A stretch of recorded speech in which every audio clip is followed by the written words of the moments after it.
kwanza bwana ni kuhusiana na wachezaji wa timu ya Azam, Singida Black Stars, Simba na Yanga ambao wamezuiliwa kwenye kikosi cha Taifa Stars ili wakacheze mchezo wa kirafiki dhidi ya Iran pale Dubai Oktoba 14, licha ya kuwa timu zao zina michezo muhimu ya CAF Interclub kati ya Oktoba 17 hadi 19, na michezo yao yote wataanzia ugenini. Na huu ni mchezo ambao utachezwa tarehe 14 huu wa timu ya Taifa Stars.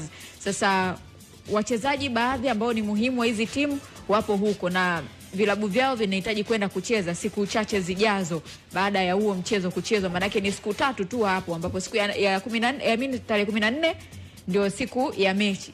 Kutakuwa kuna tarehe 15 na tarehe 16, tarehe 17 mechi nyingine.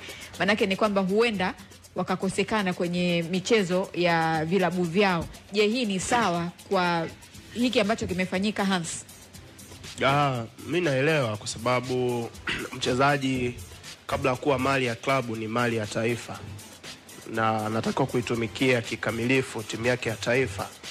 Na ni mechi ya kirafiki ngumu kwa sababu tunajua Irani wako na timu nzuri, miongoni mwa mataifa bora sana kutoka Asia, na wamekuwa kwenye soka sasa hivi. Wako vizuri, ukiangalia kina Taremi wako pale. Yani Irani of course wana timu nzuri sana. Hauwezi kuwa compare na Tanzania. Quality yao ni kubwa, tumekuwa tunaona kwenye mashindano makubwa kama World Cup. Na mara nyingi huwa wanashindana kwenye hatua ya makundi. Yani sio timu ambayo itaingia World Cup afu itatolewa kizembe, nope. Ni timu ambayo itaingia, itashindana. Nadhani Jeff unakumbuka 2018 World Cup ambayo Faransa walichukua. Portugal na Spain walitakiwa kufunga mabao dakika za lala salama dhidi ya Irani. Yani dakika za mwisho kabisa, ni kwa sababu wana hiyo timu ambayo inaweza kudefendi, wana hiyo timu ambayo inaweza kuataki vizuri. Kuna kipindi pia alipita kocha zamani wa Manchester United, msaidizi Carlos Queiroz, alipita pale. Kwa hiyo unaweza ukatazama taifa ambalo tunakwenda kukutana nalo, lakini pressure pia imekuwa ni kubwa sana kwenye media. Watanzania wanaona timu yao haichezi vizuri, haiperform, matokeo ni mabaya. Kwa hiyo mara nyingi sana makocha wanataka kuwa na wachezaji wao bora, na ukitazama wachezaji wao bora wanatoka wapi? Mara nyingi sana wanatoka kwenye hizi timu kubwa, Simba, Yanga, Azam. Ndio wachezaji asilimia kubwa ambao wanaunda timu ya taifa. So ukisema waruhusu mapema waje kujiandaa na mechi za kimataifa za club, means timu ya taifa utakuwa unaidhoofisha, kitu ambacho sio sahihi. Kwa hiyo kinachofanyika ni nini? Tuenzetu Dubai tarehe 14 tukapige mechi, kama tunarudi siku hiyo hiyo usiku tarehe 14 au tarehe 15 itadepend. Na kama tunarudi au kila mchezaji anaunganisha moja kwa moja kwenye taifa, labda kama ni Malawi, mechi nyingine inapigwa wapi? Seychelles. Nadhani au I'm not so sure kwa Yanga wanacheza na Silver Stars. Nsingizini Silver Stars. Singizini, si ndio? Ya Malawi. Yes. Malawi. Simba wanacheza na timu ya Eswatini. Kwa hiyo itadepend kama wachezaji watatoka Dubai wanakwenda Eswatini na Malawi, au wanakuja Bongo wanasafiri na timu, inategemea. Lakini jukumu la kwanza la mchezaji ni kulitumikia taifa lake. Lakini kamanda, huu ni mchezo wa kirafiki. Kwa nini isiwe kama ni moja ya yani huu mchezo una umuhimu gani mpaka wacheze hao wachezaji ambao wapo hapo? Kwa nini isiwe kwamba sasa ikawa ni nafasi pia ya vijana wengine kupata nafasi ya kuonyesha uzoefu wao? Na mimi naunga mkono hilo kwa sababu ni friendly match ambayo impact yake whether tunashinda ama hatushindi itakuwa ni ndogo sana, very minimal. Na wachezaji wetu ambao tunaweza kusema kwamba labda tunawategemea kwenye AFCON watajengwa na mechi nyingine, kwa mfano hizi zinazokwenda kuchezwa za CAF kuliko mechi ya kirafiki dhidi ya Iran. Kwa hivyo pool ya wachezaji wa timu ya taifa haihusu wachezaji wanaocheza Simba, Yanga, Azam na Singida peke yake. Inahusu watu wengine ambao at the moment wako kwenye hizo team from other clubs. Kwa hiyo hii ingeweza kuwa rare moment ya wao kupata nafasi ya kucheza kwenye timu ya taifa, ili walau kocha aone kama kuna mtu ambaye anaweza akatumia mechi ya design hii kumjumuisha katika kikosi cha mwisho kinachokwenda AFCON. Kama ingekuwa ni mechi kwamba labda tuna mechi 3 za kimataifa ambazo zote tuna nafasi ya kushinda, na tuna nafasi labda ya kusema kwamba tukishinda tunasogea nafasi 5 au 10 kwenye ranking za FIFA, mimi ningeunga mkono kwamba wacheze wale regulars. Lakini ni mechi ambayo haina any meaning kwetu Umeelewa? Ndio maana mimi hata au hapo kwenye kupanda ranking inaweza ikawa ndio ukishinda unapanda. Hazina umuhimu ranking. Kwani ukipanda kuna hela unapewa au kuna kitu gani tangible? Hakuna hata kimoja. Umeelewa?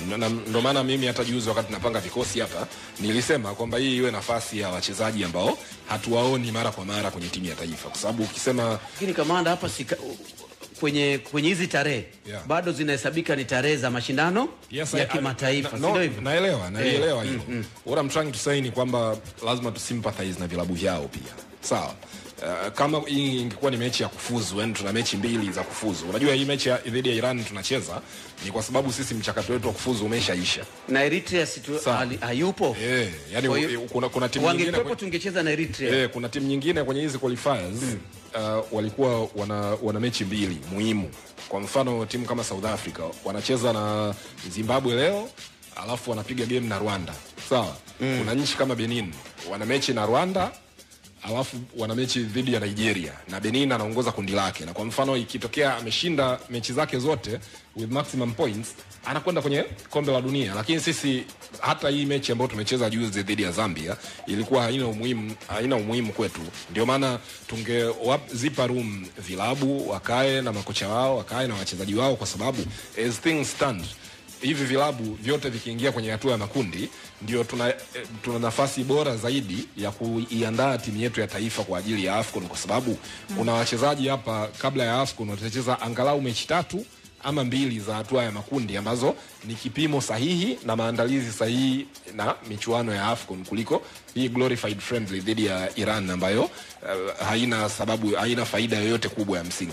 Okay, Magunga, kama klabu zinawataka wachezaji, muda sio mrefu tunaongea na wasemaji hapa, kama klabu zinawataka wachezaji lakini kuna wachezaji wa hizo timu za Simba na Yanga wako kwenye mataifa yao na wanacheza kwenye tarehe hizo, manake hakuna umuhimu wa kuwataka wachezaji wa ndani hapa, kwa sababu utamtaka labda tufanye, unamtaka Izra Mwenda, alafu unamtaka Moikenda, unamtaka Yakub Suleiman, alafu Diara yupo kule. Sasa uone kwamba wao club kama club wangetulia, kwa sababu hapa ni FIFA break.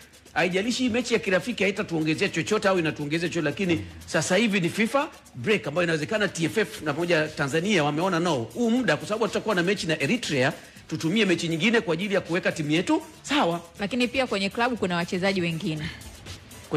Kwenye vilabu kuna wachezaji wengine ambao wapo hawajaitwa kwenye timu za taifa. Si waendelee na hao. Ndio unachotaka kukanishia hapo ili. Sawa. Unajua Juma, kwanza hizi timu hazitakiwi kuwataka wachezaji katika kipindi kama hichi. Wanatakiwa kuwaomba. Ni kuwaomba. Kuwaomba. Ishi sio kuwataka, kwa sababu ukizingatia kalenda mashindano ya FIFA kwa sasa, hiki ni kipindi ambacho wachezaji wengi wanakuwa kwenye timu zao za taifa, kwa sababu kwenye kalenda ya FIFA kuna mechi za timu za taifa. Na unajua Juma, ukipitia hata zile kanuni za FIFA zinaeleza wazi kabisa, kwa sababu kuna kanuni zinazohusiana na masuala ya uhamisho wa wachezaji. Ukienda kusoma pale utakutana na mambo mengi, lakini kuna vipengele vinazungumzia haya mambo ya wachezaji kuachiwa kwenda kutumikia timu zao za taifa. Na kuna sehemu nilisoma nikaona ya kwamba wanasema vilabu vina wajibu wa kuwaachia wachezaji ama kuwapa nafasi kwenda kujiunga na timu zao za taifa kama iko kipindi kitakuwa ni kipindi ambacho kinahusisha michuano ya hizo mechi za kirafiki ama mechi za kimashindano ambazo zipo kwenye kalenda ya FIFA za timu za taifa. Lakini pia walitoa pale kwamba hizi timu za taifa au mashirikisho yanapokuwa yanahitaji wachezaji, wanahitaji kutoa taarifa ndani ya siku 15 kabla ya hizo mechi kuchezeka. Kwa hata vilabu wakati wanaachia wachezaji, hizo taarifa 15 kama klabu wanamtaka mchezaji. No. Timu ya taifa inamtaka mchezaji. Kwa hiyo wakati shirikisho lina request, inatuma maombi ya kuwataka wachezaji, vilabu vilikuwa vinajua kabisa ratiba itakuwa vipi. Kwa hiyo baada ya kuanza kuja na hoja za malalamiko, ni bora wangekaa ndani na kufix huko ndani, wajue namna gani wanafanya, kwa sababu sasa hivi shirikisho ama timu ya taifa wana haki ama wana mamlaka kusema si wachezaji atuwaachii whether ni mechi ina umuhimu ama haina umuhimu. Okay, tunakuja kwako. Tuko na msemaji wa Singida Black Stars Hussein Masanza. Masanza, habari za asubuhi? Mambo mazuri kabisa, tuko na wewe live hivi sasa, na mmoja mjadala wetu hapa ni juu ya taarifa ambayo tumekuwa nayo ya vilabu vyenu ambavyo vina wachezaji kwenye timu yetu ya taifa mmeomba wachezaji warudi kwa ajili ya maandalizi zaidi, lakini imekuwa ngumu. Na ninyi mna wachezaji pia kwenye timu ya taifa. Vipi, majibu yamekuwa hivi ambavyo tunasema kwamba kumekuwa na ugumu wachezaji kurudi kwa wakati huu?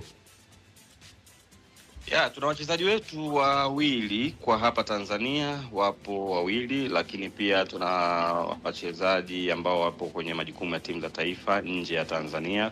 Kwa maana ya Uganda pale yupo Khalid Aucho, lakini kule Zambia yupo Clatous Chama, Nigeria yuko Amos Obasoji.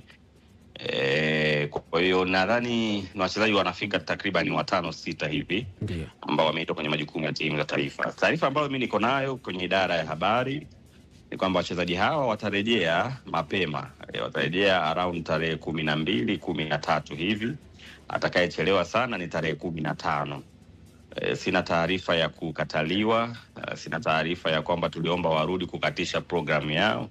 Hapana, bali taarifa ambayo niko nayo na ndio status ambayo tuko nayo kama timu, wachezaji wote watarejea mapema ili kuweza kuungana na timu kwa ajili ya mechi yetu ya kimataifa ambayo tutacheza tarehe 19 kule Burundi dhidi ya Flambeau du Center ya kule nchini Burundi. Kwa hiyo ambao hawatarejea ndani ya huo muda uliosema, kwa maana ya tarehe 13, sio 13, 14.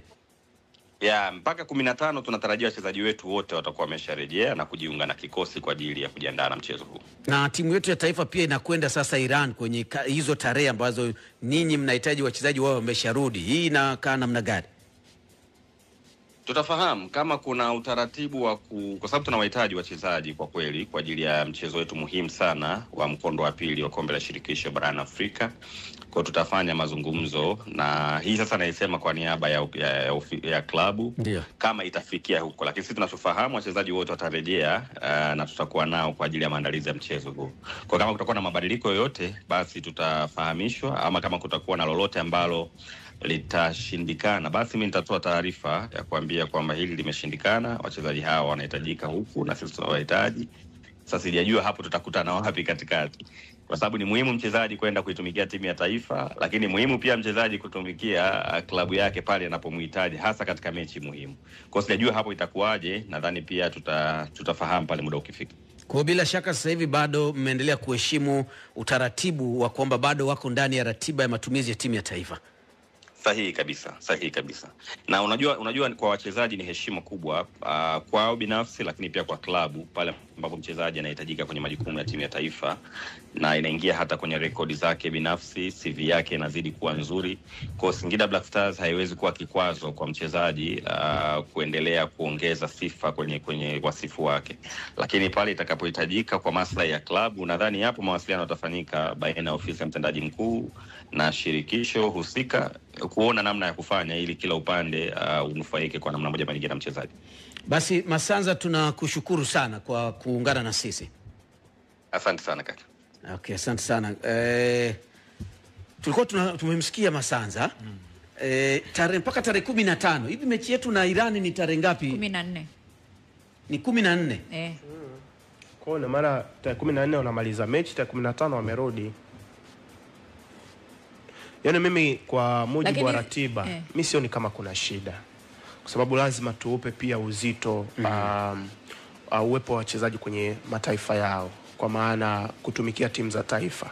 Kwa tukizungumza tarehe 14 mechi inapigwa Dubai, inawezekana baada ya mechi usiku watu wakaanza safari ya kurejea nchini. Na faida nyingine tarehe 15 watakuwa wamewasili, yani kama hiyo tarehe 14 ni wanafika. Tarehe 14 wanafika. Faida nyingine ni kwamba Dubai sio mbali. 5 hour flight. Na pia logistics za klabu, maana yake klabu inaweza ikaorganize kwamba kuna wachezaji wengine wakaondokea huku na wengine wakaunga kutoka Dubai kwenda kwenye hizo nchi ambazo. Kwani wao Yanga, lakini swala litakuja kwenye Yanga usalama. Wanasafiri labda tarehe ngapi na Simba kutoka hapa, kama umepata nani? Yanga kama kwenye tarehe 16 hivi watakuwa wanasafiri, kwa sababu wamechama cheza tarehe 18. Yes. Simba Simba naye kwenye tarehe hizo, tarehe 16 hivi, tarehe 15 watakuwa wanasafiri. Kwa hiyo ina maana wachezaji wote wanaweza kuondokea hapa, kwa sababu na uhakika tarehe 16 kila mchezaji atakuwa amerudi. Hakuna mchezaji anayetoka Amerika hapa.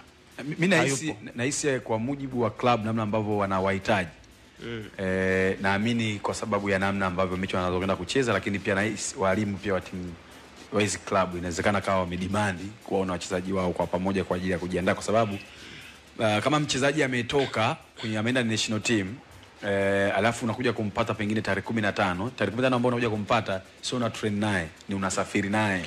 Nasibu iko hivi au tarehe 16 unasafiri naye, yani hujafanya naye mazoezi. Mimi Nasibu naweza kukuelewa. Amezungumza Magunga hapa. Kabla ya timu ya taifa kumdemand mchezaji, huwa wanatoa taarifa siku 15 kabla. Hivi vilabu vimekubali, si ndio? Kuwatoa hao wachezaji. Kama walikuwa wanajua hawako tayari kuwasubiri wachezaji tarehe 15, wangekataa. Makocha wa timu ya taifa wangeita wachezaji kutoka timu za ndogo hizi ambazo hazishiriki michuano ya kimataifa. Na hii mechi ni ile mtu anakumbusha kwamba hii ni mechi ya Tier 1 ya FIFA. Ndio. Kwa lazima wachezaji walioitwa kwenye call ya mwisho ndio wakacheze. Na kingine Juma ni kwamba pia ukisoma vile vifungu kuna sehemu wanasema ya kwamba FIFA wanapinga sana maelewano ama makubaliano baina ya mchezaji na club, hasa kukubaliana kwamba labda mchezaji atakapoitwa na timu ya taifa itengenezwe sababu ya ule mchezaji. Vilabu vitulie. Sio, it's not a big deal kwa sababu ni issue ambayo it's manageable, lakini ambacho mimi naweza kuongeza ni kwamba labda vilabu next time vingeweza kuwa on top of issue kama hii na kuomba shirikisho kwamba jamani tunaomba maana yake ni kama walikuwa wanajua hili jambo ama ni kama walikuwa hawajui, afu baada ya kuambiwa kwa bwana kuna mchezo wa kirafiki ndio wameshtuka. Lakini inawezekana kamanda walikuwa wanafahamu, lakini labda walihisi busara zitatumika kipindi kama lakini kama Eritrea wangekuepo, tuseme Eritrea wapo, tukacheza nao tarehe 14. Tarehe 15 wachezaji wangesafiri kurudi kwenye club zao, 16 wakasafiri kwenda kwenye mechi za kimataifa. Na kama watu wanakwenda kucheza Dubai, Jessica, mnacheza tarehe 14, tarehe 15 mnaondoka asubuhi. Mkiondoka asubuhi saa 5 mko hapa. Lakini mimi nadhani kwamba baada ya kuwa tumefungwa ule mchezo dhidi ya Zambia, pengine vilabu vilijiandaa kisaikolojia kwamba sasa wachezaji hawana tena kitu cha kufanya, ni kurejea kambini. Ndio maana taarifa ilivyokuja tofauti, ni kama inawezekana kwao ikaa imewapa mshtuko. Of course wanaweza kuwa na hoja, lakini bado hata kama mimi nafikiri shirikisho walikuwa ni ratiba mapema. Na mnapoita wachezaji mnakuwa mna schedule maalum kwamba tutacheza mchezo mmoja ama michezo miwili, na hata wachezaji wanafahamishwa ile jambo na wanakuwa wanalifahamu. Kwa hiyo inapotokea issue kama hii Jessica, hasa katika hiki kipindi ambacho kinahusisha hizi timu za taifa, ni kipindi ambacho vilabu vingi vinakuaga vifurahishwi na hizi ratiba, kwa sababu hofu yao kubwa hapa inawezekana isiwe ni wachezaji watatrain muda gani na vilabu vyao, wengine wachezaji kuumia. Wachezaji kuumia, kupata fatigue na uchovu hizo mechi pamoja na safari, ndio vitu ambavyo wanavihofia, na wanaamini labda inaweza ikaathiri utendaji kazi wa wachezaji kwenye hiyo michezo ya upande wa club kwenye kwenye hizo mechi za kimataifa. Kwa nafikiri cha muhimu ni kuandaa vitu mapema na kujua ni namna gani ambavyo mnaweza mkafanya maandalizi ili kuepukana na kadhia kama hizi, kwa sababu kama walipewa taarifa mapema kama alivyosema kamanda, kulikuwa kuna haja ya watu kutuma tu taarifa ya maombi kwamba bwana wachezaji fulani kama kuna uwezekano wa kuwaacha tukaendelea kuwa nao it's okay, lakini kama mna uwezekano mnaweza mkawachukua. Na ndio maana wakati Juma anaongea na Masanza hapo alikuwa anatoa maelezo kwa upole, akijua kwamba uwezekano wa kupata wachezaji ni mdogo kuliko kutokuwapata kipindi kama hiki. Alright, hapa tunaungana pia na Zaka Zakazi ambaye ni afisa habari wa Azam FC kuhusiana na hili ambalo tunalijadili hapa. Zaka, habari za asubuhi? Habari za asubuhi ni njema kabisa. Tunashukuru sana kwa kuungana na wewe asubuhi, na tunajadiliana hapa kuhusiana na mechi za kimataifa za timu yetu ya taifa, lakini pia upande wa club kwamba club zimehitaji wachezaji kurudi mapema kambini baada ya mechi kumalizika na Zambia, kwa sababu timu yetu ya taifa itakuwa tena na mechi dhidi ya Eritrea ambao hawamo katika kinyang'anyiro. Sasa kuna ratiba nyingine ya mechi ya kirafiki ya timu ya taifa na Iran. Hili linaweza kali na athiri club kuwapata wachezaji kwa wakati. Ninyi Azam FC, hili kwenu limekaa namna gani? Ni kwamba tulijua kabla. Ndio. Kwenye hii FIFA international break kuna mechi mbili za kimataifa, hiyo ya tarehe 8 na tarehe 15. Kwa hiyo sio kitu kipi ambacho kitaathiri sasa. Kama kuathiri ilisha tuathiri tangu tumejua kwamba kutakuwa na hizo mechi mbili, afu kutakuwa na mechi tarehe 18. Kwa hiyo kuepuka hizo athari tukawa tumeshajiandaa kisaikolojia na kiufundi pia kukabiliana na hilo hali, hata kiutawala pia kukabiliana na hiyo hali. Kwa hiyo sio kitu kipya ambacho kimekuja by surprise. Ni vitu ambavyo vinajulikana na vitu vya kawaida kwenye mpira. Na maandalizi pengine kwa upande wenu kuwapokea wachezaji kwa maana kurudi rasmi kambini baada ya ratiba hii kuingia pia hapa katikati sasa, ikoje kwa upande wenu? Sio katikati, yani ukisema katikati kama imekuja ghafla, hapana, sio ghafla. Ni kitu ambacho vilabu vilijua, tulishaambiwa. Lakini tungetamani wachezaji wetu wangetolewa kwenye hii mechi, kwa sababu sio ya kiushindani sana, kwa maana kwamba ya mashindano kama ilivyo mechi iliyopita dhidi ya Zambia, lakini bado ipo kwenye tarehe za kimataifa na ipo kikanuni, kisheria na kitaratibu. Kwa hiyo hatuna namna nyingine zaidi ya kubaliana na hilo, na tulichofanya sisi tumeandaa mazingira wachezaji wetu waje moja kwa moja Zanzibar baada ya mechi. Kwa hiyo baada ya mechi watakuja moja kwa moja na Zanzibar, kwa sababu timu itakuwa iko Zanzibar tayari, ili wapate angalau muda kidogo wa kupumzika. Kwa hiyo baada ya mechi tu airport Zanzibar. Hii kiu yenu tu ambayo mnasema pengine ingekuwa wangekuwepo wachezaji wenu mapema kwa sababu ya mechi, umuhimu wake ukilinganisha na mechi za kimashindano, kuna jitihada yoyote ambayo klabu mlifanya pengine kufanya mawasiliano na shirikisho?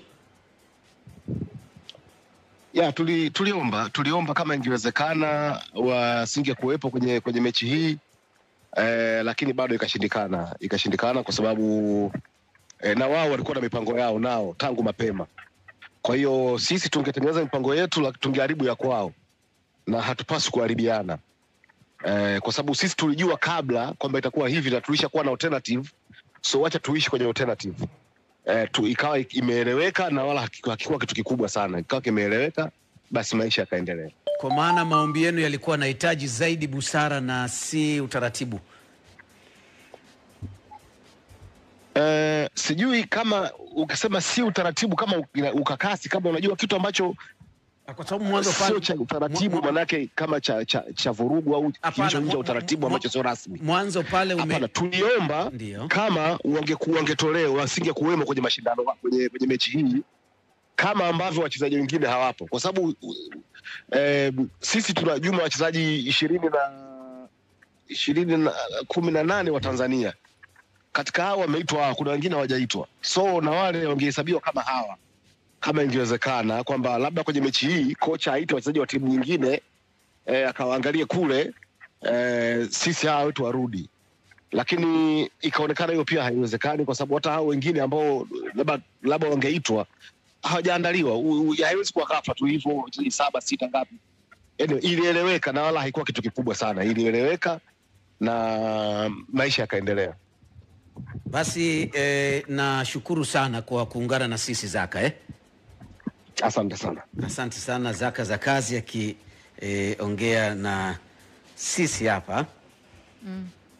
Jessica, umemsikia? Nimemsikia, walifahamu, ila ndio kama vile ambavyo nilikuwa nasema hapa kwamba walitamani, lakini ndio hivyo tena imeshindikana. Walitamani baada ya michezo hiyo ya ule mchezo mmoja kumalizika dhidi ya Zambia, wachezaji warejee kambini ili waendelee na maandalizi, lakini imeshindikana. Kwa hiyo ni kitu ambacho Azam wao wana bahati, unajua tofauti na wenzao, kwa sababu mechi yao inachezwa ugenini lakini nyumbani.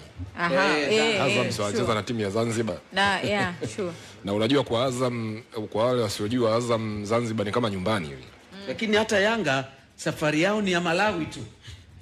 Wanapita Mbeya tu hapa, alafu hapo nani? Singida wanacheza na Singida sio anacheza na timu ya Burundi. Timu ya Burundi. Na wao waende mbali. Ni Burundi tu hapa. Yani Singida ni kama wanakwenda Mwanza vile. Singida kama wanakwenda Mwanza vile au Bukoba. Kwa wanaenda umbali mrefu ni Simba peke yake. Ni Simba. Ila kiuhalisia Eswatini. ni kweli tunatamani vilabu vyetu viwe na wachezaji fully kwa ajili ya hizi mechi za kimataifa, lakini ukitazama wapinzani ambao tunakutana nao, tuseme ni wapinzani ambao tunaweza kuamudu.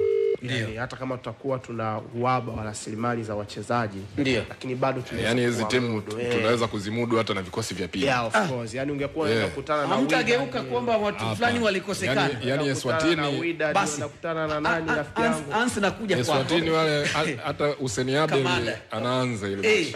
Kamanda, tuko na Ali. Ali, habari za asubuhi. Bwana, unacheka nini? Umeona tofauti sasa ya mpira wa uhalisia na mpira wa kuuchambua? Yani Jeffrey anasema Eswatini hata Hussein Abeli anaanza. Akiwekwa kila chuma mbili pale, kesho mambo yanabadilika. Akila chuma mbili si ndo mpira huo? Mpira lazima ukubaliane na matokeo yote. Mimi lini nishawahi kutokubaliana na matokeo? Manchester inafungwa kila siku chuma mbili pale unasema kama ndo mpira tu huo. Mimi lini ushawahi kunisikia nalia kwa sababu timu imefungwa? Anyway, Ali, tuko sawa sawa. Tumewasikia klabu zingine. Azam wamesema waliomba kama ingewezekana mechi ya timu ya taifa wachezaji wao wangeondolewa warudi kambini kwa ajili ya maandalizi ya mechi ya kimataifa. Ninyi kwa upande wenu Yanga hili, na ninyi mlifanya jitihada ya kuomba wachezaji wenu wafike kwenye timu ya taifa kwa ajili ya maandalizi ya mechi ya kimataifa? Juma, nimemsikiliza vizuri Thabiti Zakaria hapo akifafanua hili jambo, na kimsingi sijui labda ni namna ambavyo limewewa kwenye mjadala. Litaka kuonekana kama kuna mgogoro hivi, lakini kimsingi kabisa hakuna hata huo mgogoro wenyewe. Hakuna hata hiyo discussion yenyewe ambayo unaweza kusema ilikuwa ina watu wanavutana. Kilichofanyika ni mechi hii ya Iran. Ni friendly game, lakini ipo ndani ya kalenda ya FIFA. Maana yake tungeweza kucheza mechi ya World Cup qualifier tarehe hiyo kama usingekuwa na matatizo ya moja ya timu kwenye kundi letu. Kwa hiyo ni ratiba ambayo ipo ndani ya FIFA. Kwa hiyo vilabu vilichofanya, of course na sisi pia tuliomba ni kuomba kama kuna uwezekano, kwa sababu ni friendly game, hawa wachezaji wangeruhusiwa kurudi kwenye maandalizi ya timu yao na kuja kucheza hizi mechi za kimataifa. Issue hapa sio uzito wa mpinzani. Na mpira, ndugu zanguni, kwa hii hatua ya awali ambayo wote tumeifuatilia, Champions League msimu huu sio ya kuifanyia anadoo. Timu nyingi zimetushangaza hapa. Wiliti ya Angola wametushangaza performance yao. Wale Gaborone wameishangaza Simba performance yao. APR wenyewe walocheza na Azam na Singida waliwashangaza performance yao. Ile timu ya Sudani Kusini huko imeshtua pia Azam in terms of ushindani. Kwa hiyo usichukulie poa kwa sababu ni hatua za awali au ni mpinzani anayetoka nchi ya kawaida. Klabu zilizoomba ni kwa sababu tu ya maandalizi kuwa strong, tusibeti. Kwa hiyo halikuwa jambo la kushindana, ni jambo la kuomba tu bana. Kama kuna friendly game basi tunaomba hawa warudi, alafu kwa sababu wametumika sana na nini, basi warudi waende wengine. Mipango ya klabu kuna yenyewe ifanyike. Kwa hiyo ilikuwa ni ombi, na hilo ombi ni kama limeshindikana hivi. Kwa hiyo vilabu vimetafuta sasa solution nyingine.